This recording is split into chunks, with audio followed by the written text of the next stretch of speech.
5 दिवसांपूर्वी युवासेना जिल्हाध्यक्ष विक्रांत सहारे यांच्या घरून 40 जिवंत काडतूस, तलवार व अग्निशस्त्र जप्त करण्यात आले होते।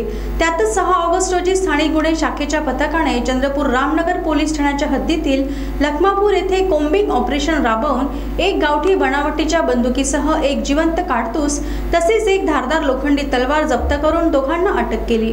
दीपक उमरे राहणार राजुरा सध्या मुक्काम लखमापूर व विक्रम जुनघरे राहणार छत्तीसगड कॉलनी लखमापूर असे अटकेतील आरोपींचे नाव आहेत। स्थानिक गुन्हे शाखेच्या पथकाने मंगळवारी 6 ऑगस्टला रामनगर हद्दीतील लखमापूर येथे कोम्बिंग ऑपरेशन राबवले।